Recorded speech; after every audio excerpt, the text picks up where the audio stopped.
Yo, halo, Wahyu di sini. Dan di video ini saya akan membahas persatuan dan kesatuan pada masa reformasi. Dan langsung saja pembahasan yang pertama yaitu bentuk negara pada masa reformasi. Bentuk negara Indonesia pada masa reformasi adalah negara kesatuan berbentuk republik. Pada masa reformasi, Indonesia mengalami perubahan struktural yang signifikan, seperti transisi ke demokrasi multipartai, pemilihan umum yang bebas dan adil, desentralisasi kekuasaan, dan reformasi militer. Karakteristik demokrasi pada masa reformasi antara lain, pemilu lebih demokratis, rotasi kekuasaan dari pemerintah pusat ke daerah, pola rekrutmen politik terbuka, hak-hak dasar warga negara terjamin. Bentuk pemerintahan pada masa reformasi. Pada era reformasi, Indonesia menggunakan bentuk pemerintahan demokrasi Pancasila yang diterapkan sesuai dengan asa demokrasi yang berlandaskan Pancasila. Reformasi 1998 juga menandai akhir dari era Orde Baru dan dimulainya proses perubahan struktural yang signifikan. Pada era ini, pemerintahan memberikan ruang gerak kepada partai politik dan DPR untuk turut serta mengawasi pemerintahan secara kritis. Sistem pemerintahan. Pada era reformasi, Indonesia menggunakan sistem pemerintahan demokrasi Pancasila yang diterapkan sesuai dengan asa demokrasi yang berlandaskan Pancasila. Pada era ini, pemerintahan memberikan ruang gerak kepada partai politik dan DPR untuk turut serta mengawasi pemerintahan secara kritis.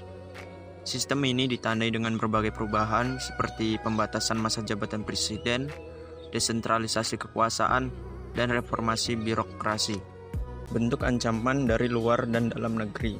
Bentuk ancaman ini dibagi tiga, yaitu ancaman militer, ancaman non-militer, dan ancaman ideologi.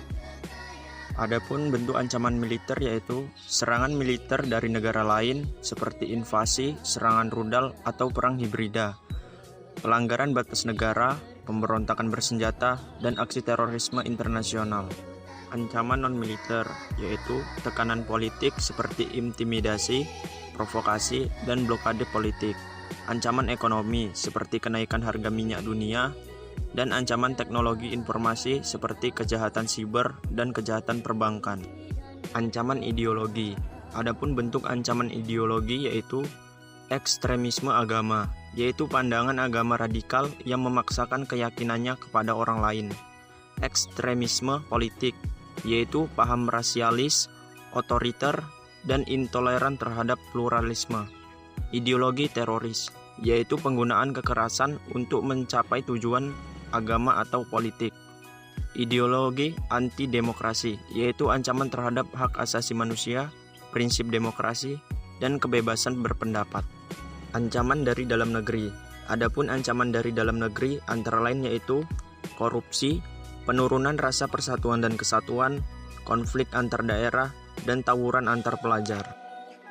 Adapun gerakan untuk mengatasi ancaman tersebut antara lain yaitu meningkatkan kekuatan militer dengan menambah alutsista, memperkuat pertahanan semesta dengan melibatkan seluruh warga negara, wilayah, dan sumber daya nasional, memperkuat ideologi Pancasila dengan mengamalkan nilai-nilainya dalam kehidupan sehari-hari, memperkuat kepercayaan rakyat dengan menegakkan pemerintah yang bersih dan berwibawa, memperkuat posisi Indonesia di kancah politik internasional, meningkatkan kapasitas negara dengan bekerja sama dengan negara lain dan organisasi internasional, memperkuat ekonomi dan masyarakat secara keseluruhan, memperkuat keamanan cyber, menangani krisis kesehatan dan perubahan iklim, dan membangun kesadaran publik. Persatuan dan kesatuan bangsa pada era reformasi. Persatuan dan kesatuan bangsa pada masa reformasi diwarnai dengan upaya menciptakan sistem pemerintah yang demokratis. Persatuan dan kesatuan bangsa masih goyah pada saat reformasi karena sistem pemerintahan Indonesia masih rapuh akibat rendahnya dukungan dan tingkat kepercayaan masyarakat terhadap pemerintah. Banyak sekali terjadi perubahan atau amandemen atas Undang-Undang Dasar 1900 pada masa reformasi, menjadi konstitusi yang mempunyai sifat konstitusional. Gejolak politik yang terjadi di masa reformasi semakin mendorong berbagai usaha penegakan kedaulatan rakyat. Konstitusi yang digunakan. Pemerintahan konstitusi yang digunakan di Indonesia adalah sistem presidensil yang diatur dalam Undang-Undang Dasar 1945. Undang-Undang Dasar 1945 merupakan konstitusi tertulis yang memuat aturan dasar negara, hak asasi manusia, dan sistem pemerintahan.